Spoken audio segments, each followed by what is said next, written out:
Na aula 03, nós vamos abordar a temática principais paradigmas de análise, projetos e sistemas, análise estruturada versus orientação a objetos. Então, nós vamos iniciar o primeiro vídeo dessa temática, onde nesse vídeo nós vamos falar um pouco sobre o que é paradigma, vamos abordar as principais características dos paradigmas estruturado e orientado a objeto, mostrando as diferenças que existem entre esses dois paradigmas. Eu vou apresentar uma atividade prática, onde eu demonstro a mudança de paradigma, por que orientação a objetos, ou seja, por que a orientação a objeto, esse paradigma é tão utilizado para o desenvolvimento de sistemas computacionais na atualidade. A gente vai definir o que é orientação a objeto e vou apresentar um breve histórico da orientação a objetos. Eu só quero ressaltar que esses conteúdos eles são bem abrangentes. Então, assim, para cada curso, para cada item que é trabalhado, se trabalha de uma forma diferenciada. Então aqui eu busquei focar o que é importante para a nossa disciplina, e isso considerando o contexto dela dentro do curso. Então nós vamos iniciar compreendendo o que é paradigma. É importante fazer uma definição geral ou genérica desse termo para depois realizar a associação da temática da nossa disciplina. Então, quando a gente olha no dicionário Aurélio, paradigma quer dizer um modelo, padrão. Então, são formas diferenciadas de se padronizar ou de se criar um determinado modelo. Então, isso a gente define para o termo paradigma. Quando a gente associa isso para a nossa disciplina, que é a parte de análise, projetos e sistemas, nós temos principalmente dois paradigmas, que seria o paradigma de análise estruturado e o paradigma orientado a objeto. Existem outros paradigmas, mas nós só vamos abordar esses dois em função da importância que eles contêm para a temática que a gente está trabalhando. Então, quando a gente olha esses dois paradigmas, a gente tem formas, modelos, padrões utilizados para se efetuar a análise e o projeto e o sistema. Então, a gente vai vamos trabalhar essa definição de paradigma voltada para o nosso contexto de análise, projetos e sistemas. Existem algumas características desses dois paradigmas que a gente vai abordar e diferenciar. Então, quando a gente olha a análise estruturada, por exemplo, eu tenho uma análise funcional. Quando eu penso em desenvolvimento de um sistema, considerando a análise estruturada, eu vou pensar nesse sistema em termos funcionais, ou seja, quais são os serviços que esse sistema oferece para o meu cliente. Eu penso na transformação de dados através de funções. Eu penso no mapeamento do mundo real através de bolhas e fluxos. Então, são essas características principais da análise estruturada, ou seja, da forma de se enxergar um sistema computacional para poder realizar a documentação do mesmo e posterior desenvolvimento. Quando eu comparo isso à análise orientada a objeto, que é o que a gente vai trabalhar na O04 para a documentação do sistema, a gente tem uma análise baseada em objeto. Ela é uma forma de análise recente, então começou a ser utilizada de forma mais massificada de 2000 para cá. Então, permite uma compreensão maior dos domínios do problema. Eu vou explicar isso e vou demonstrar mais à frente nesse vídeo. Esse paradigma ele organiza a análise e a especificação usando os métodos de organização natural do pensamento humano. Então, assim, se a gente for parar para pensar, quando a gente quando a gente nasce, começa a aprender alguns conceitos, depois começa a andar, a gente aprende determinadas características e definições através de parâmetros que são passados. Por exemplo, como que a gente aprende o que é uma cadeira? Ou como que a gente aprende o que é uma mesa? Mesmo que existam diferentes modelos de cadeira, a gente aprende, o nosso cérebro aprende de forma cognitiva que a cadeira é aquilo que serve para sentar ou que tem um formato específico, mesmo que as características sejam diferenciadas. Então, quando ele diz aqui que organiza a análise e especificação utilizando os métodos de organizações naturais do pensamento humano, é que essa classificação que é feita pelo nosso cérebro, ela também é feita na orientação a objeto, ou seja, eu classifico determinados objetos, eu classifico determinadas classes como sendo aquele nome baseado nas características naturais do pensamento humano. Então, por exemplo, carro eu tenho características específicas que delimitam um carro. Eu tenho televisão, mesmo que sejam de formatos diferentes, tamanhos diferentes, marcas diferentes, eu tenho características que delimitam como sendo uma classe chamada televisão. O paradigma de orientação a objeto, ele propicia uma maior estabilidade no caso das alterações de requisitos e de sistemas similares. Eu vou mostrar por quê também mais à frente. A interação entre o usuário e o sistema baseada em mensagens que correspondem à análise estruturada, associação dos fluxos de dados. Então, eu tenho diferentes classes, essas classes se comunicam entre si através de mensagens que são transmitidas de uma para outra, que são encaminhadas. Se a gente olhar a mudança de paradigma, vamos pensar a seguinte situação. Você foi contratado para o desenvolvimento de um sistema de uma clínica veterinária.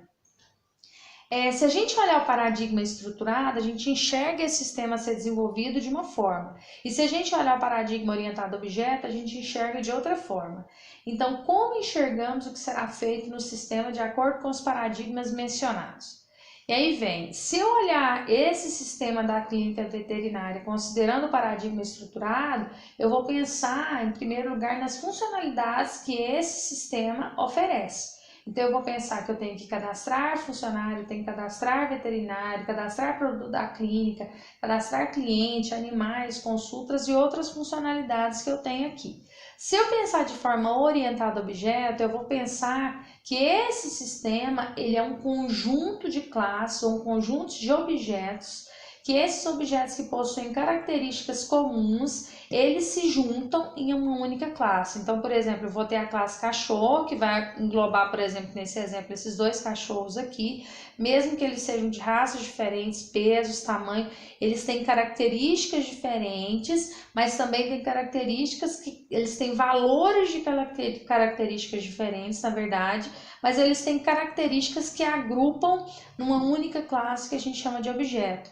Então, aqui eu tenho, por exemplo, a veterinária e aqui eu tenho um atendente. Esses dois são funcionários, existem características que classificam, por exemplo, os dois como funcionários, e existem características, valores de características que especificam ela como sendo uma veterinária.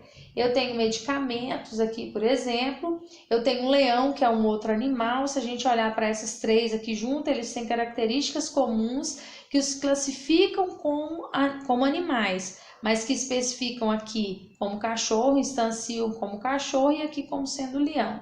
Então, o que eu quero que vocês entendam por enquanto, a gente vai abordar isso bem à frente, é que quando eu penso num sistema orientado a objeto, eu penso simplesmente nas funções que ele oferece. E quando eu penso no sistema de clínica veterinária, por exemplo, orientado a objeto, eu não penso simplesmente em funções. Eu junto características, a partir dessas características que são comuns, eu especifico classes. E lembrando que cada uma dessas classes, ela vai ter características específicas e ela vai ter serviços específicos. Por exemplo, eu tenho a veterinária. Para cadastrar uma veterinária, eu vou ter nome, endereço, CPF, a data da titulação, a data da obtenção da graduação, por exemplo, os cursos de especialização que ela tem, qual a especialidade dela, e ela vai realizar alguns serviços, como por exemplo, realizar consultas, solicitar exames. Então observem que aqui eu tenho uma mesma classe, e nessa classe eu juntei todos os atributos dela e todas as funções que ela vai desempenhar dentro do sistema. Por que orientação a objetos? O que a gente busca ao modelar orientado a objeto? Então, quando eu modelo orientado a objeto, eu busco o foco principal.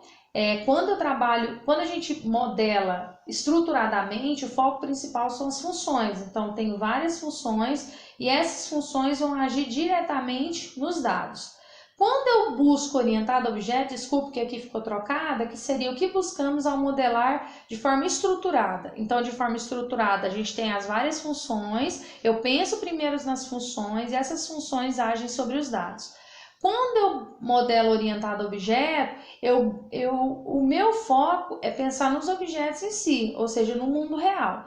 Então, eu tenho funções que agem sobre os dados, isso forma um conjunto que seria, por exemplo, um objeto, uma classe, e isso vai interagir com outro objeto e outra classe. Então, observem que nesse exemplo acima, o foco principal são as funções, e quando eu tenho orientação a objeto, o foco principal são objetos, ou o mundo real propriamente dito. Então, sempre pense nisso. Eu realizo classificações. Todo mundo que tem características, por exemplo, de assistir a aula, que tem características associadas, por exemplo, a realizar prova, esse eu posso classificar como sendo um aluno. E esse aluno tem dados, que são nome, endereço, CPF, RG, data de nascimento, e tem funções que ele executa dentro do sistema. Todo mundo que ministra a aula, que lança nota, que lança frequência, isso considerando o sistema acadêmico, ele vai ser classificado como professor. Ele vai ter dados que vão ser cadastrados sobre ele e ele vai exercer algumas funções sobre o sistema. Então, se a gente fosse pensar nessas características que a gente falou, o que seria orientação a objeto? Uma definição seria uma nova maneira de pensar os problemas utilizando modelos organizacionais a partir de conceitos do mundo real. Então, isso é uma definição que foi estabelecida para orientação a objeto. Orientação a objetos é um paradigma de análise, projeto e programação de sistemas de software baseado na composição e interação entre diversas unidades de software chamada de objetos. Então, eu tenho objetos que eles se correlacionam. Cada objeto tem seus atributos e funções. Eu tenho um objeto atributo e função, eu tenho outro objeto com atributo e função e eles se correlacionam. Ou ainda técnica de modelagem de software que procura construir sistemas complexos a partir de componentes. Quando eu falo componentes, eu tenho vários objetos separados, cada classe separada, e esses objetos seriam denominados componentes e eu vou fazer a integração entre eles. O objeto são coisas que podem ser manipuladas. Juntei as funções com os dados, eu posso manipular isso através da execução de métodos, transmissão de mensagens, enfim. Existem várias características que a gente vai abordar nos vídeos posteriores. As principais características da orientação a objeto, então, é que é uma forma natural de enxergar a realidade. Então, a gente vai enxergar tendo como base o nosso pensamento humano. É uma forma natural de modelar, eu vou mostrar para vocês mais à frente quais são os diagramas que a gente vai trabalhar na UML. E é uma forma natural de codificar. Então, isso são algumas características.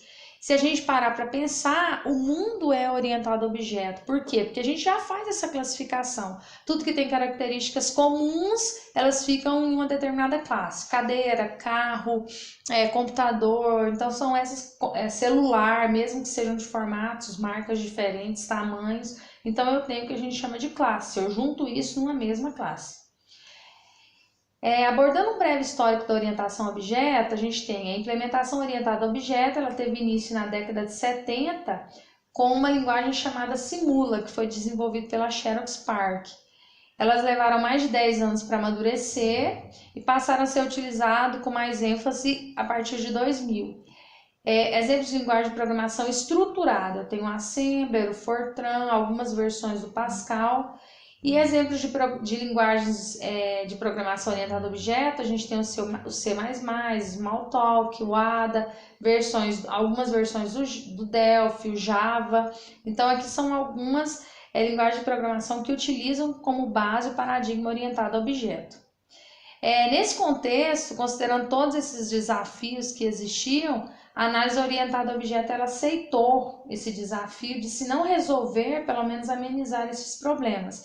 Quando eu falo esses problemas, a partir da crise do software, lá na década de 70, a gente já conversou um pouco sobre isso, a gente tinha atraso no custo, a gente tinha problemas em relação ao tempo, aumento do custo, atraso no tempo, a gente tinha inúmeras características. E esse paradigma estruturado, que era o que se utilizava para analisar e projetar sistemas, ele não estava sendo suficiente. Então, a partir daí, começou a ser trabalhado um novo paradigma, que seria o paradigma orientado a objeto, para poder auxiliar na resolução desses problemas caóticos que estavam acontecendo, desses problemas, na verdade, que estavam tornando caótico o processo de desenvolvimento de software, que foi gerado a partir do que foi nomeado de crise de software.